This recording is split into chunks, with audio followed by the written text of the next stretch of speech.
It was 2005, hot off the heels of WrestleMania 21, and the WWE just crowned two world champions in John Cena and Batista. And one superstar was getting louder reactions than the two champs. The superstar? Christian, that's right. Captain Charisma himself was the most over wrestler in the WWE. Crowd signs, t-shirts, fans everywhere proclaiming their support for Christian. Unfortunately, WWE failed or refused to capitalize on it. From being right under the main event scene on Raw, straight to Velocity several months later.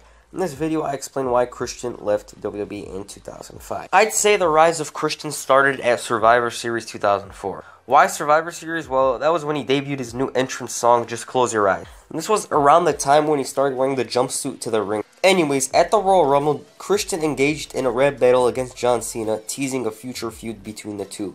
After WrestleMania 21, all of a sudden, Christian was one of the most over superstars in the WWE. The WWE rewarded Christian by having him enter the main event scene. Christian was up against Batista and Cena around this time, with the Batista match being for the World Heavyweight Championship. At Backlash, Christian cut a rap promo on the main eventers Triple H and Batista, and he even hinted at a feud against John Cena, which obviously kind of happened. On the May 30th, 2005 episode of Raw, Christian came out to a loud pop in Calgary, Alberta, and cut a great promo once again, hinting a feud against Cena. On the June 6th episode of Raw, John Cena was drafted to Raw and immediately started a feud with Christian as Captain Charisma was talking trash about Cena for months. The two then brawled. A match was made for vengeance, John Cena to defend the WWE Championship against Christian. That plan did happen, but not the way it originally was, as Chris Jericho turned heel and attacked John Cena, which led to Jericho being added to the match at Vengeance. Now this was kind of unnecessary, as Jericho left anyways 2 months later, and he should have faced someone like Ric Flair or Kurt Angle, as these two weren't in interesting rivalries at the time. Nonetheless, Cena retained the title 4 days later, or 2 if you count SmackDown tapings. Christian was drafted to SmackDown and was inserted into the 6-man elimination match, with the winner becoming the SmackDown champ. Christian lost the match, of course, being the last man eliminated by JBL, who wouldn't win the SmackDown championship, and JBL would obviously start a feud with Batista, who was drafted to SmackDown. Christian's time on SmackDown from here on was terrible, as he only won 3 matches, with 2 of those being on Velocity. Eventually, October would come and WWE would hand Christian a contract to sign, as his current contract was set to expire on October 31st. Christian refused to renew the contract on the spot. Christian would quit the WWE on November 1st, 2005, which was the same night the Taboo Tuesday pay-per-view occurred, and Christian was even a choice for a tag team match on the show, even though he wasn't on contract. Christian would discuss his WWE departure in an interview in 2017, saying, "My thought process going into TNA was, I felt like I kind of had hit a sort of a roadblock in WWE as far as where I stood. So my contract was coming up, and my mindset was, take a chance on yourself. Bet on yourself like you did all those other times. Go away for a few." I felt like I was getting really strong reactions and having great matches, and nothing was changing. And if you want to change things, you have to change yourself. Christian would eventually join TNA 2 weeks later at the Genesis pay-per-view. From there, Christian had the matches of his career against Samoa Joe, AJ Styles, Kurt Angle, who joined a year later from WWE, Rhino, and many others. Christian won the NWA World Championship, which was TNA's top championship at the time before they created their own World Championship, twice.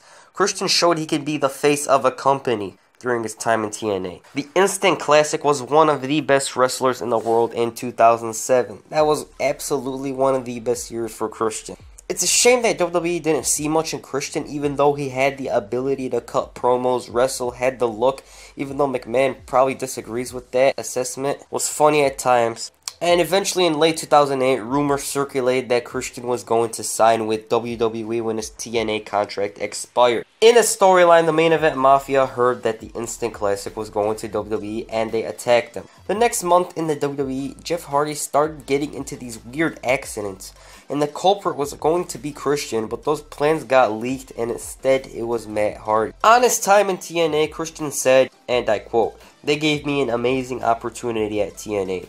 I had a great time there. Dixie Carter was really good to me. I'll never say a bad word about my time there. They gave me the opportunity to prove myself and grow as a performer, and to gain the maturity that maybe I haven't quite had in the previous years. So when I went back to the WWE, I felt that I was more of a complete package." Christian would return to the WWE on the February 10th episode of ECW. Unfortunately, Todd Grisham just said these words: It's Christian. That's all. Matt Striker, however, tried to sell the moment and was talking about how it was a memorable moment. Christian would then mock Jack Swagger and hit Swagger with a microphone, starting a rivalry between the two. Christian would then win the ECW Championship 2 months later at Backlash and carry it until Extreme Rules, where he lost it to Tommy Dreamer. But then Captain Charisma would win it once again at Night of Champions a month and a half later. Christian would become the face of ECW and have amazing matches with the likes of Zack Ryder, Yoshitatsu, William Regal, and many others. All in all, Christian made the right choice leaving the WWE, as I don't know if he would have made it to the top of the card if he stayed. Christian would finally win the World Championship in the WWE, but unfortunately would lose it 5 days later, or 2 if you count SmackDown tapings, once again to Randy Orton. Christian would then win it again, but as a result of disqualification. Christian would then lose it once again to Orton in an iconic no-holds-barred match at SummerSlam and move down the card. Christian would win the Intercontinental Championship for the 4th time in 2012 and wander around in the mid-card and main event scene until his final match, where he won a #1 Contender's Fatal 4-Way match to face Big E on main event the next night. Unfortunately, that didn't happen as Christian suffered a concussion and was forced to retire. It was so sad to see Christian not get a proper send-off, but with the concussions he suffered, it was the safe thing to do. Christian on the Edge and Christian podcast said, "I had to retire, like right around 40. Because of the concussion stuff." Christian then began to appear on WWE Network pre-shows and on the Edge and Christian show on the WWE Network. All in all, Christian had a Hall of Fame career and obviously deserves a DVD centered around. He obviously didn't pay me to say that. Alright, if you like this video, make sure you like, share, and subscribe. I'm gonna have to do a video like these, like talking about a certain time period, certain chapter in some wrestler's career, like Jeff Hardy winning the WWE Championship, or why Kurt Angle left in 2006, stuff like that. Anyways, make sure you hit the kill switch on the like button.